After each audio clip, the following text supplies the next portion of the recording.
Set us up today. What are we going to discuss? Well, kind of building on the weekend, I know I mentioned baseball, but also basketball. And there's a story that I got to experience this weekend that reminded me, it was a lesson for me in mindset and in the power of mindset. So Friday night, took my two oldest boys to the state basketball tournament here in Oklahoma City. A family friend was playing their team. This is the semifinals. So we took them Friday night and they won. Which means they played for the championship on Saturday afternoon. So after a morning of baseball practice, home, quick showers, and down to what we call here in Oklahoma City, the Big House. It's not quite Michigan's the Big House for where Michigan football plays, but it's the Big House Arena downtown Oklahoma City, and went to watch the school play for their first state title in school history.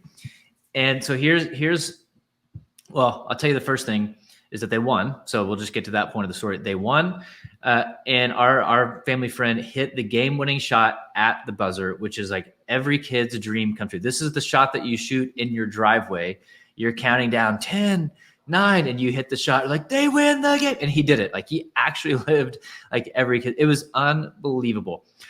So there's that part. So that's the outcome that maybe most people care about is they won the game. Our boys got to see what it looks like to win a championship, which is really what I was hoping for, is that they could like get a picture in your mind of like what excellence looks like, of what greatness looks like, of what I think it's important for us to visualize these things. But what I loved about the game, what I loved about the season, what I loved about this young kid in particular, and it multiplied into the team, is this kid's mindset. And I'm not saying this because he's a family friend. He is legitimately great at basketball. Like he is unbelievable. He's one of the best players in the state.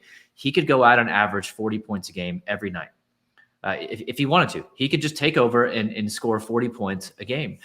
But he wants to be a winner because he knows that if he did that, they would be losing, right? He'd be the hero. His stats would look amazing, but they would go home most nights with a loss. And so he defers to his teammates. He puts them in position to score. He puts them into position to make plays. He passes to them all the time, to the point, I don't even know, he might not have been the leading scorer in this game. That last shot may have put him over the top, but he's constantly looking to his teammates, putting them in position to succeed. And so for me, that's a mindset. Right? It's like he's not about his own ego. He's not about his own agenda. He's not about his own glory. He's like, no, I want us to win as a team. And so he doesn't do that, by the way, unless he believes in the people around him, right? He trusts them. He believes in them. He expects them to succeed. He expects them to be aggressive, to take shots. And as a result, they do. Because just as easily as he could take over a game and play hero ball, they could enable that, right? They could say, hey, just get him the ball and we'll get out of the way. You go do your thing, and then we'll go back and play defense. But they don't. Like they play with confidence. They don't just look at themselves as spectators. They look at themselves as players because he treats them as players, not as spectators. It wasn't just him and these other guys around the court. Like they were a team. And real quick, how did you see that? How did you perceive that just by watching him, or did you have a conversation with him? Just watching him, and I know the family knows Dad, and I've had a couple conversations, not specifically about this stuff, but just to you get a sense for a kid. And listening to his interview after the game, it was like, man, my teammates were unbelievable. They trusted me. I trusted them. Like, yeah, I hit the shot, but this is all of us like working together. Our coach put us in position to win.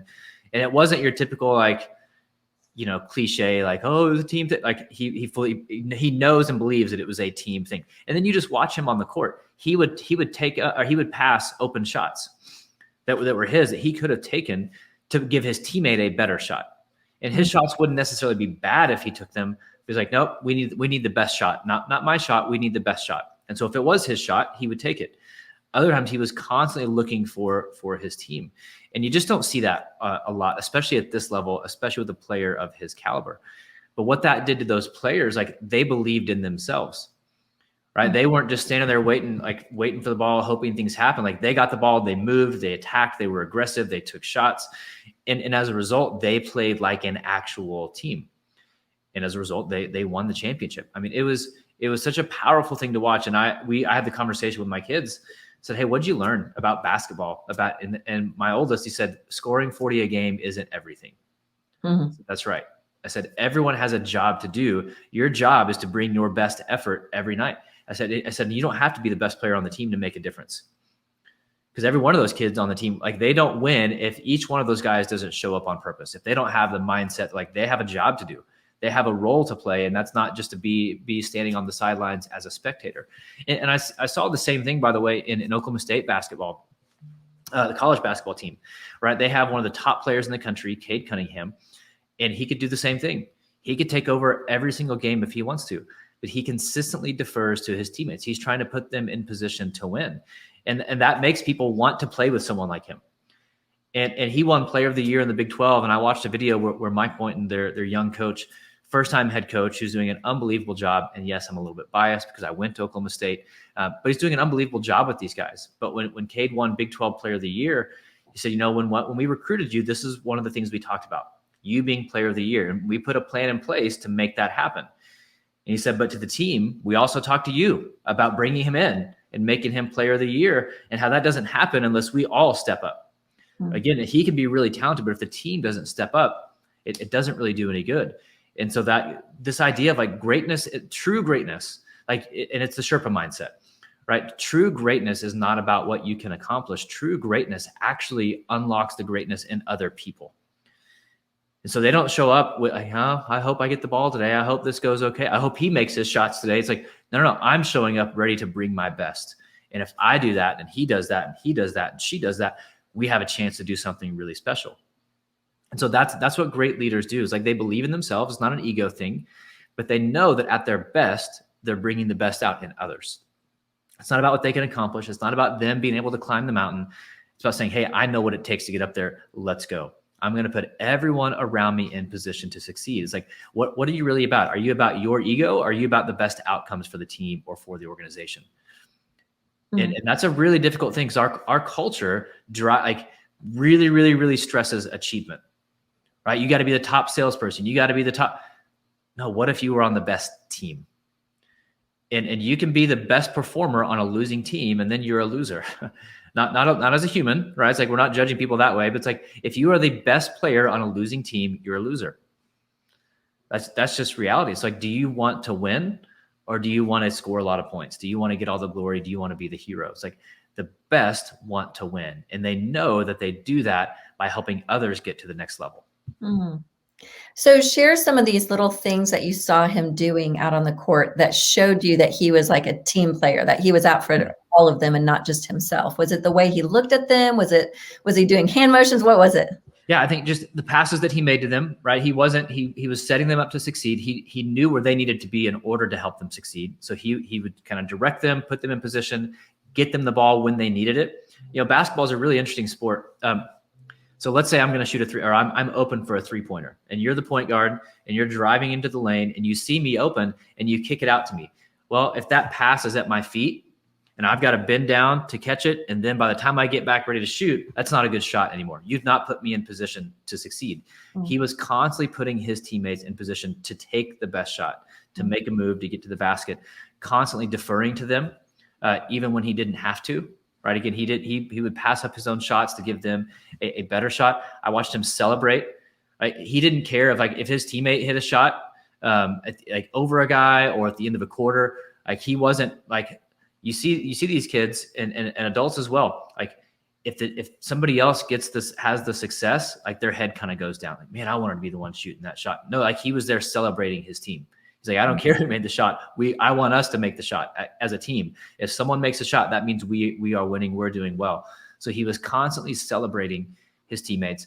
When he messed up, you see this a lot as well. We love, especially from people with elite talent, they love to get frustrated with other people who aren't operating at their level. So anytime there's a mistake, they look to blame somebody. Well, you're not on my level. Now, every mistake he made, he's like, man, that's me. That was a bad pass. That was a bad shot. That was, whatever. Like, he constantly took ownership of the things that he did wrong. And again, leaders set the tone. So that showed, like, every action he took was showing his teammates, like, hey, I'm here for you. You can trust me. I'm not in it for my own glory. Like, yeah, he made the game-winning shot, but all game long, he was setting up his team for success. Mm-hmm. And that is a choice. That is a mindset. And part of that, by the way, that's been cultivated in him by his parents. Mm-hmm. That's been cultivated in him by the coach, because the coach could have also said, you know what, he's the hero. Guys, just get him the ball and you guys back off. but the coach was also like instilling belief in these guys and creating a system where the team got to perform at a high level, not just one individual. And again, it goes against the nature of our culture. Like we have a scarcity mindset that if I'm not doing well, then I'm getting passed by. I'm not getting credit. It's like, no, somebody else doesn't have to lose in order for you to win. Somebody else doesn't have to be held back for you to propel forward. It's just not reality. Like we've got to get out of that mindset and have a mindset of abundance. And so for him, like I'm losing nothing by passing to my teammates and letting them score. In fact, I'm becoming a winner by doing that.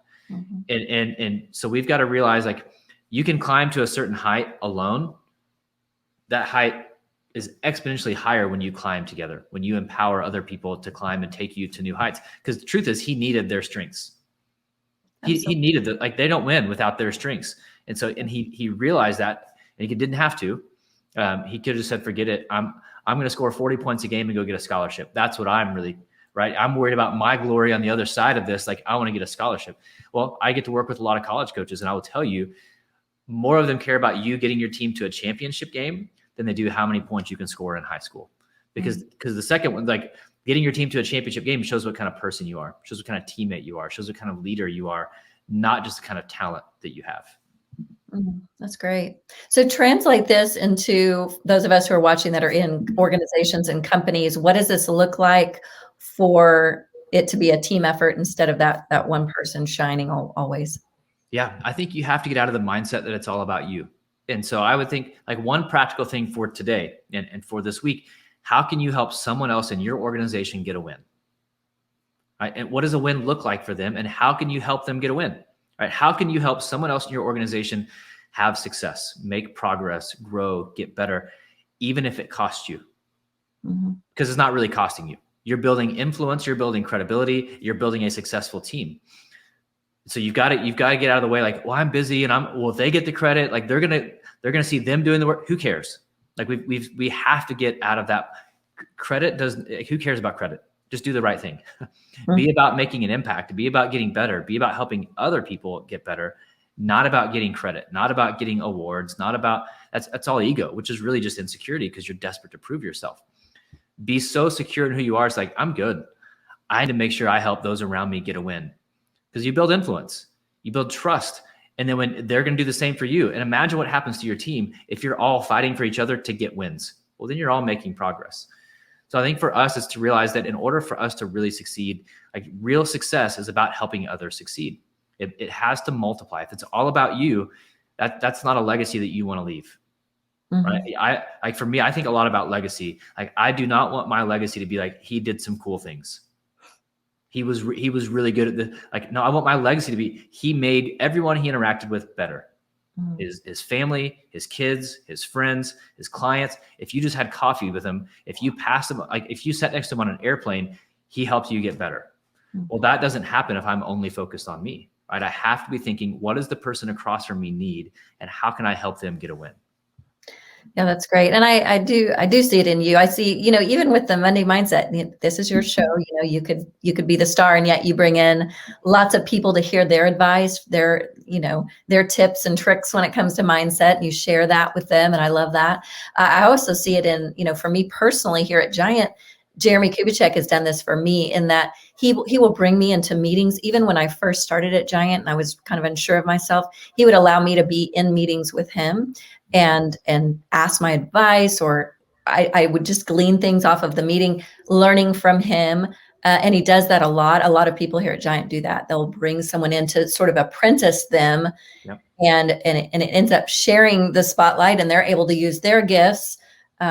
And so I do hear a lot of people in different industries. Well, they'll say they kind of keep the gold to themselves, and they don't share it with those around them, where their team could just be elevated if they would just let them, That's right.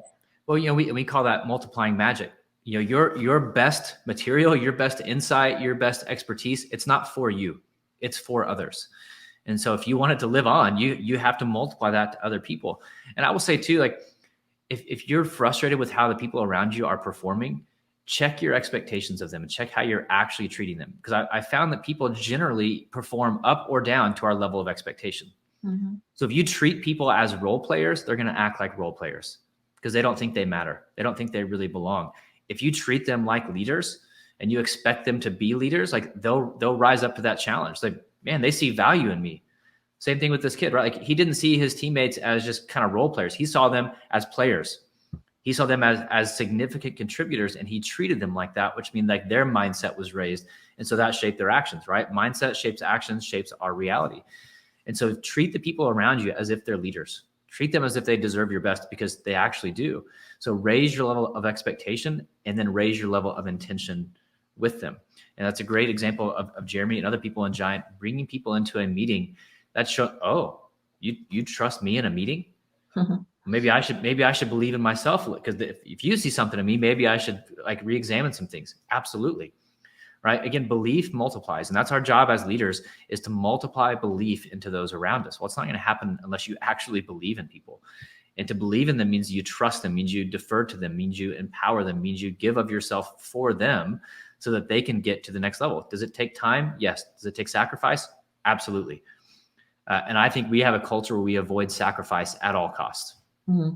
Right? We want convenience. And it's like, no, there's a commitment, and it's going to cost you something, but you will gain so much more.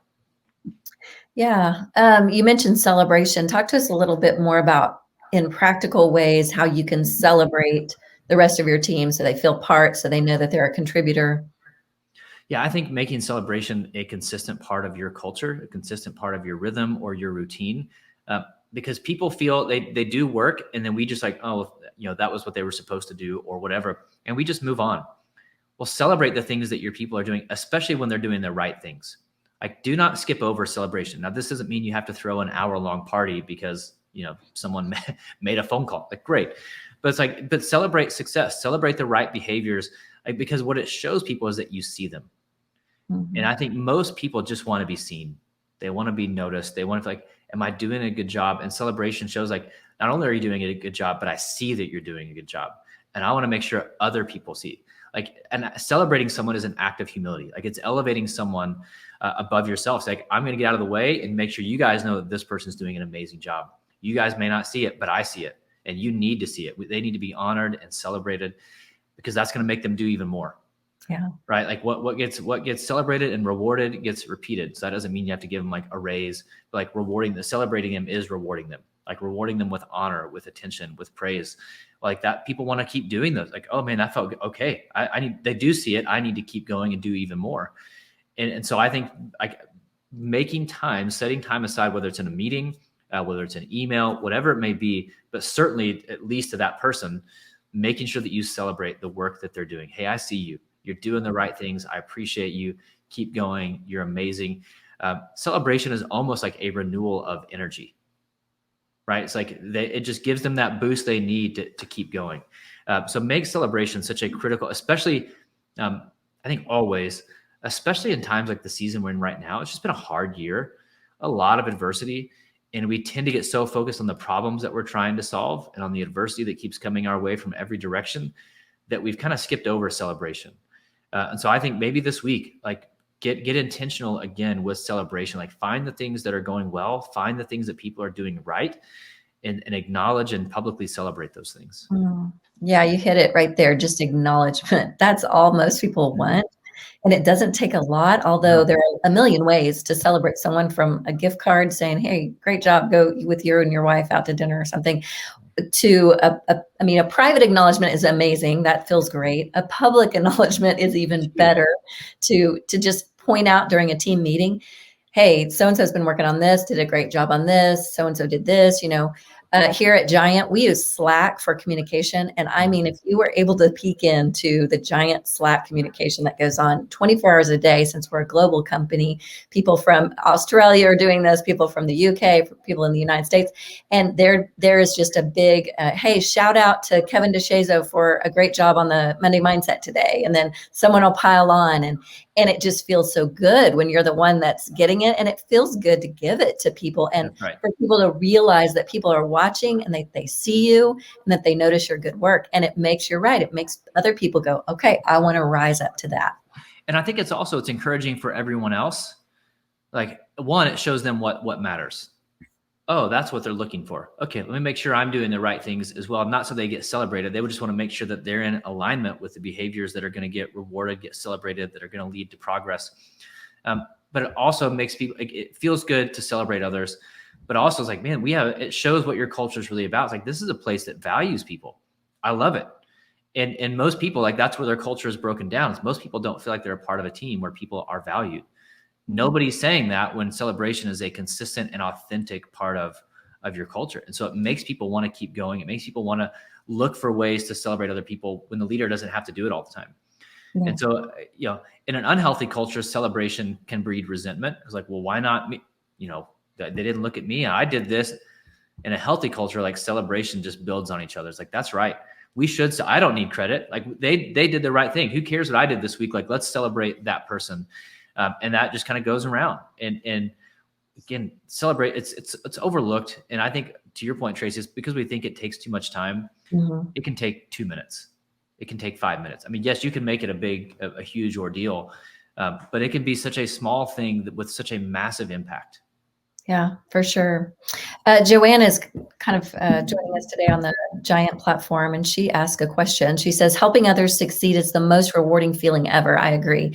How would you approach a colleague that is not ready to see things from a different perspective or approach? It's a great question. I think, one, you have to try to see it from their perspective, right? Because I'll speak for me. I spend too much time trying to convince people of my perspective rather than first understanding their perspective. Mm-hmm.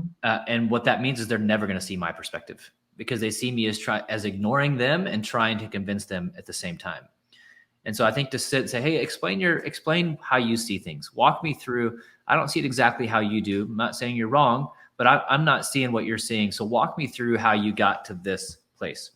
Well, as they do that, they're just unlocking kind of the secrets to their perspective, and you're gaining clues like, oh, okay. And some things will be revealed to you. It's like, that is real. I didn't see it, but what they do see is real. But that allows you to at least listen, which is building influence. It's showing that you care. And then sometimes a simple phrase like, hey, I see that, but have you considered this? Or that may be true, and I can see where you got to that, but have you thought about maybe this? And giving people space. Like, I think we too often we expect conversion to happen in a conversation, right? That somebody's mind is going to change in one conversation. It often takes several. And so giving them a chance to, like, actually shift, people show up the way they've been trained to show up their whole life. And especially with mindset, like, things are just set in stone, and we don't even know it. We don't even know what those kind of neural pathways are that are shaping the way that we show up, because it's just been the normal for so long. I read a great story this morning of a guy who was speaking in South Africa. And so he took his family, he was there for a week, and they rented a car. And he said, not only did they drive on the wrong side of the road, but the car, like, the driver's seat is on the right side of the car. So everything is messed up. And he said, normally it was fine, right? I'm turning on the wipers instead of turning on the blinker. He said, but sometimes, like, I'm white knuckled as I'm trying to not go off the edge of a cliff, trying to figure out how I drive the right way. And he said, because I've driven a certain way for so long, I don't have to think about how I drive. So even me trying to do something different there, he goes, I was having to think about it, but it was still really hard. My old habits kept wanting to come back in and drive a certain way. Well, that's true for all of us. And so this person whose perspective that you want to change, it's going to take time, because they've been driving a car that way for 20 years. And even if they want to change, it's going to take a lot of effort, a lot of intentionality, and a lot of patience from us.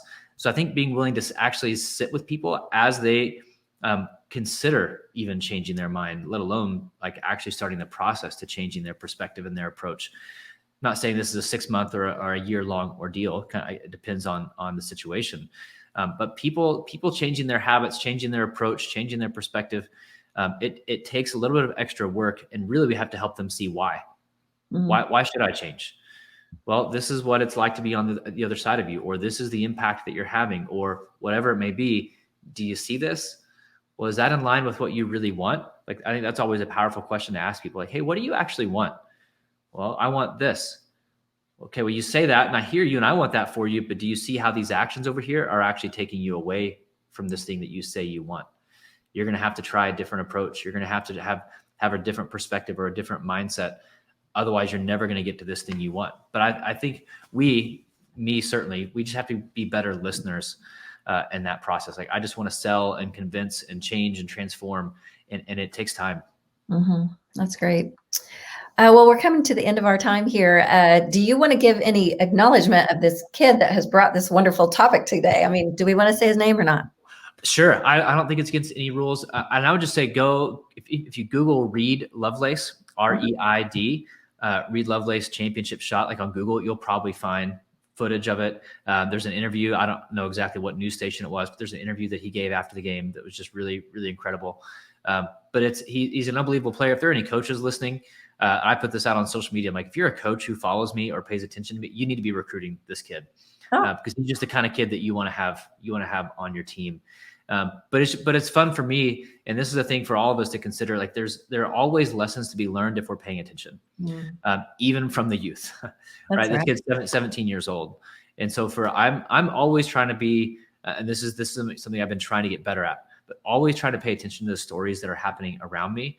One, so we have things to talk about on Monday Mindset, but two, so I can just constantly be in a state of learning and be present with what's happening around me so that I can always find ways to grow and things to learn. So be aware of what's happening around you today and how you can learn from all of those situations and all the people that you interact with.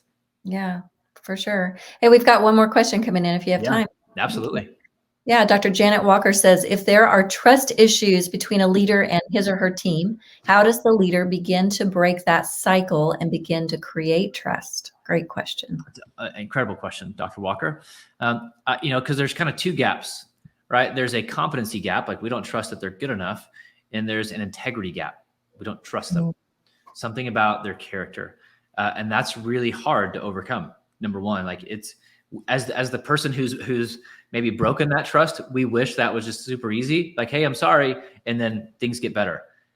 You have to earn that, right? There's the old saying, and I'm going to butcher it, but it takes a lifetime to build a reputation and a second to destroy it. And so then you have to start rebuilding it, and it takes time. And so we have to not get impatient with people as we're having to re-earn their trust. But I think the first thing of that is just owning it, saying, guys, like, I've not been the leader that I could have been, leader that I should have been. I've been insecure. My ego is kind of taken over. I haven't communicated well. Not trying to pile on myself and look for a pity party, but like, I'm acknowledging, like, I wasn't who I should have been. I'm sorry. I realize that's created some issues on our team. I can't demand that you trust me, but I will re-earn it. Because at one point you did. At one point you trusted me. And I did some things to lose that. Doesn't mean there's massive, character issues, right? Or that there were scandals or whatever.